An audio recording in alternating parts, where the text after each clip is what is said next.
இயேசு கிறிஸ்துவின் நாமத்தினாலே இந்த மாலை நேரத்திலே உங்களை அன்போடு கூட வாழ்த்துகிறேன்.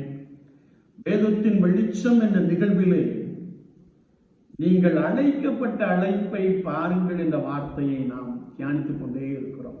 இன்றைக்கும் உபாகமத்தின் புஸ்தகம் 8ஆம் அதிகாரம் 3ஆம் வசனத்திலே நாம் வாசிக்கின்ற போது, மனுஷன் அப்பத்தினால் மாத்திரம் அல்ல, கர்த்தருடைய வாயிலிருந்து புறப்படுகிற ஒவ்வொரு வார்த்தையினாலும் பிழைப்பான் என்ற ஒரு வார்த்தையை நாம் இங்கே வாசிக்க முடியும். இதே வசனத்தை மத்தேயு 4:4, லூக்கா 4:4 நாம் அதிகமாய் அறிந்து கொள்ள முடியும்.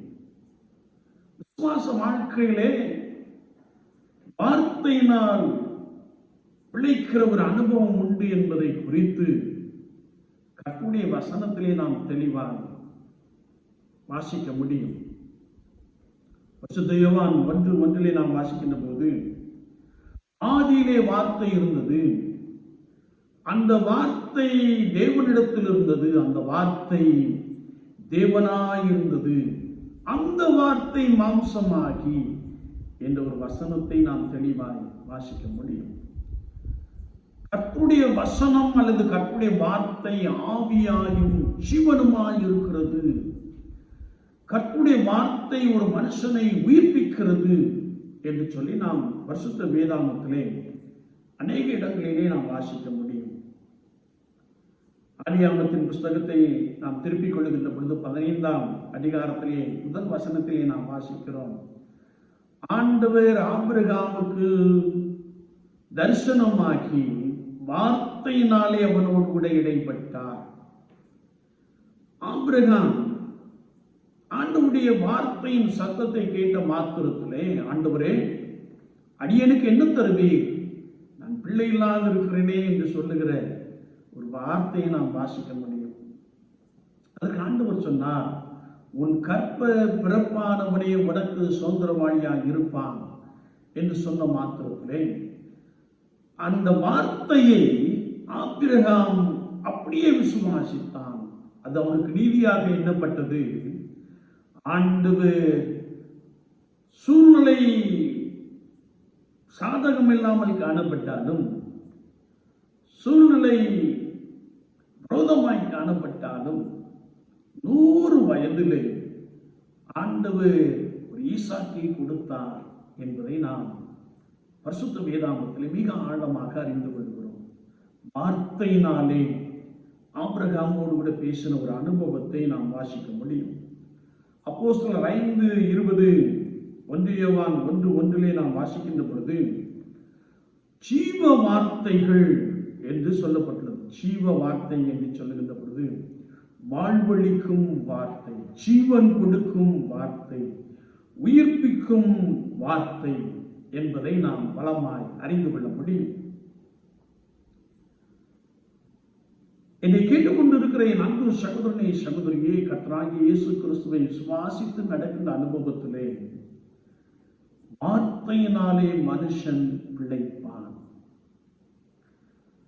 பரிசுத்த லூக்கா 5:5 நாம் வாசிக்கின்ற போது, அங்கே பேதுரு இன்னும் அவனோடு கூட சிலர் மீன்பிடித்துக் கொண்டிருக்கிற ஒரு காட்சியை நாம் பார்க்க முடியும். ராம் முழுவதும் பிரயாசப்பட்டார், ஒன்றும் அகப்படவில்லை.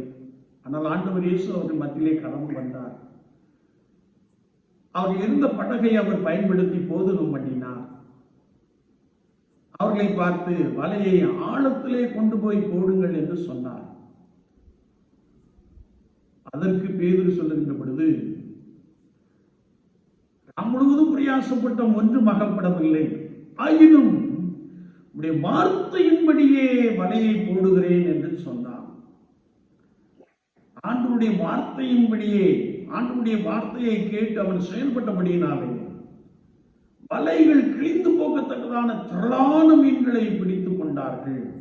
2 படகுகள் நிரம்பின என்று வேதம் சொல்லுகிறது. வார்த்தையை விசுவாசித்து நாம் செயலாற்றுகின்ற பொழுது ஆவியானவர் நம்மோடு கூட நம்மை பலமாய் நடத்துகிற ஒரு அனுபவத்தை நாம் கண்டுகொள்ள முடியும். லூக்கா 7:7 நாம் வாசிக்கின்ற பொழுது, கர்த்தருடைய வார்த்தை சொல்லுகிறது, ஒரு வார்த்தை மாத்திரம் சொல்லும், அப்பொழுது என் வேலைக்காரன் பிழைப்பான் என்ற ஒரு வசனத்தை நாம் வாசிக்க முடியும். ஆண்டவரே, நீர் என் வீட்டிற்கு வருவதற்கு நான் பாத்திரன் அல்ல, ஒரு வார்த்தை மட்டும் சொல்லும், ஒரு வார்த்தை மட்டும் சொல்லும், நீ போகலாம் என்ற ஒரு வார்த்தையை நாம் வாசிக்கிறோம். போகலாம். அவன் வார்த்தையை நம்பி போனான். அங்கே பெரிய அற்புதம் நடந்ததை கண்டு ஆண்டவரை மகிமைப்படுத்தினார். அது மாத்திரமல்ல, பரிசுத்த யோவான் 4:50 நாம் வாசிக்கின்ற பொழுது, ராஜாவின் மனுஷர்கள் ஒருவன் வந்து, ஆண்டவரே, என் பிள்ளை சாகிறதற்கு முன்னே நீர் வர வேண்டும் என்று கேட்டான். ஆண்டவர் அவனை பார்த்து சொன்னார், நீங்கள் அற்புதங்களையும் அடையாளங்களையும் காணாவிட்டால் நம்ப மாட்டீர்கள். நீ போ, உன் மகன் பிழைத்திருக்கிறான் என்று சொன்ன மாத்திரத்திலே இயேசு சொன்ன வார்த்தையை நம்பி போனான்.